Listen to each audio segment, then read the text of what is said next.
Welcome back to lifestyle गुरु। आपके ढेर सारे सवालों में हमारे पास हर हफ्ते बालों से रिलेटेड प्रॉब्लम्स पर कई सवाल आते हैं और इसीलिए इस बार हमारी गुरु भी ट्राइकोलॉजिस्ट हैं। मिलिए रिचफील्ड की फाउंडर डॉक्टर सोनल शाह से। Hello doctor, welcome to the show. Doctor, सबसे पहले सवाल पूछा है सुषमा ने मुंबई से। ये जानना चाहती हैं कि जो बालों को हम कलर करते हैं उसके बाद किस तरह उन्हें मेंटेन किया जाए। एक तो सुषमा जी से मैं पूछना चाहूंगी कि वो फैशन के कारण कलर करते हैं या बाल सफेद है उसको कैमोफ्लेज करने के लिए कलर करते हैं। यदि वो फैशन के लिए कलर कर रहे हैं तो she has to go very slow, क्योंकि केमिकल से काफी हद तक बालों को डैमेज हो सकती है। दूसरी बात रही सफेद बालों के लिए जो कैमोफ्लेज हम करते हैं, well there is no other option, तो हम मेहंदी या कोई भी अमोनिया फ्री कलर से उसको कलर कर सकते हैं। लेकिन जब हम मेहंदी और कोई भी केमिकल एजेंट यूज करते हैं तो हमारे बालों की जो आउटर कवरिंग है, जिसे हम क्यूटिकल कहते हैं, जो कि हमारा प्रोटेक्टिव लेयर कहा जाता है हमारे बालों के लिए, वो ओवरलैपिंग होता है ईच अदर को, जैसे नॉर्मल बालों में। लेकिन ये केमिकल के कारण या तो मेहंदी के कारण ये लेयर जो है ओपन हो जाता है और हमारे बाल काफी रूखे, विदाउट शाइन नहीं रहती, उसमें लस्टर नहीं रहता है और काफी हद तक वो एंटेंगलिंग हो जाते हैं और ब्रेकेज फॉर्म में चले जाते हैं, टूटते हैं काफी बाल। तो उसे प्रोटेक्शन देना बहुत जरूरी है। और उसे हम प्रोटेक्शन कैसे दें? तो सबसे बेस्ट मेथड है कि डीप कंडीशनिंग ट्रीटमेंट हमें हफ्ते में एक बार जरूरी करना है। अच्छा। और आफ्टर वॉश, धोने के बाद कंडीशनर्स यूज करना है और हेयर रिपेयर सॉल्यूशंस यूज करना है, ताकि कि ये क्यूटिकल लेयर्स को हम ओवरलैपिंग काफी हद तक रख सके। ठीक है। अगला सवाल है 26 साल के अतुल को समस्या है सफेद बालों की। इन्हें बताइए कि प्री मैच्योर ग्रेइंग को किस तरह रोका जाए। एक तो है प्री मैच्योर ग्रेइंग, जिसे हम कहते हैं कि 30 साल के पहले जो ग्रेइंग हो जाती है, इसे हम प्री मैच्योर ग्रेइंग कहते हैं। और इसके कई कारण हैं। एक तो है जेनेटिक फैक्टर, अगर फैमिली में है, किसी को जल्दी हो गया है।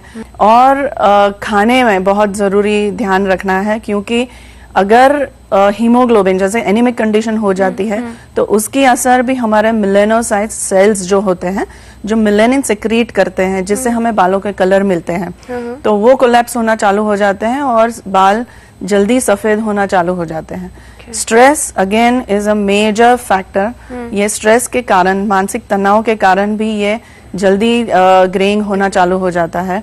और कई बार हमने देखा है कि कई बीमारियों के बाद, जैसे कि टाइफॉइड, मलेरिया, जॉन्डिस, जहाँ पे बहुत सारी दवाई के कारण जो हीट बॉडी में प्रोड्यूस हो जाती है, उसका भी असर मेलानोसाइट्स पे जाता है और बाल सफेद हो जाते हैं।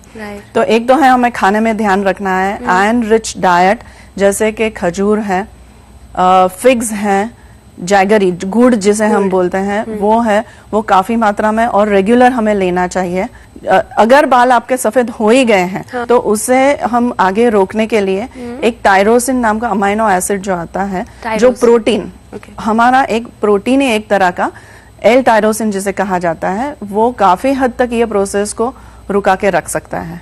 चलिए आगे बढ़ते हैं। पूनम जानना चाहती हैं कि हेयर कैमोफ्लेज किसे कहते हैं और इसे कब करना चाहिए। हेयर कैमोफ्लेजिंग ट्रीटमेंट, जैसे कि आज बहुत से, जैसे हम देख रहे हैं कि एवरी सेकेंड पर्सन, चाहे ये स्त्री हो या पुरुष हो, थिनिंग प्रॉब्लम ये मेजर प्रॉब्लम हो रहा है आज। तो थिनिंग भी दो प्रकार के थिनिंग होते हैं। एक है रिवर्सिबल थिनिंग, जहाँ पे हम ट्रीटमेंट करके रीग्रोथ, वापस ये डिसऑर्डर्स में रीग्रोथ हो जाता है। और एक जो है इरिवर्सिबल थिनिंग, जहाँ पे रीग्रोथ नहीं होता है और ये धीरे धीरे धीरे आगे बढ़ते जाता है।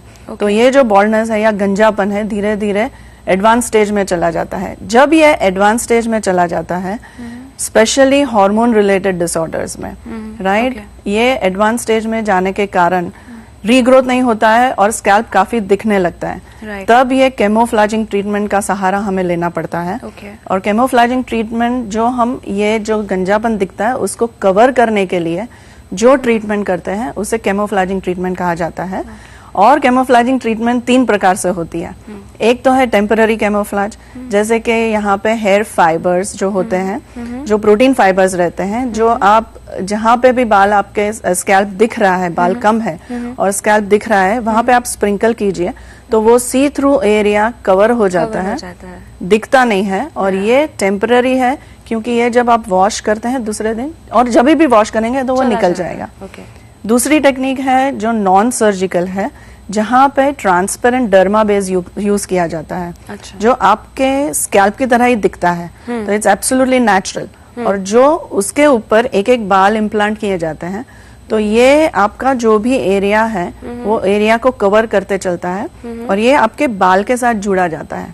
तो इसे आप कोम कर सकते हैं, ब्रश कर सकते हैं, रेगुलर वॉश कर सकते हैं। And third technique is surgical implantation, जिसे हम फॉलिकुलर यूनिट ट्रांसप्लांट कहते हैं, जहाँ पे आपके खुद के बाल पीछे से बैक ऑफ द स्कैल्प से सर्जिकली लिए जाते हैं और इम्प्लांट किए जाते हैं जहाँ पे बॉल्डनेस है। तो आपके फॉलिकल्स वहां पे इम्प्लांट होते हैं और ये धीरे धीरे धीरे आपके नेचुरल बाल की तरह ग्रो करते हैं। Thank you so much for being with us on the show doctor. Thank you.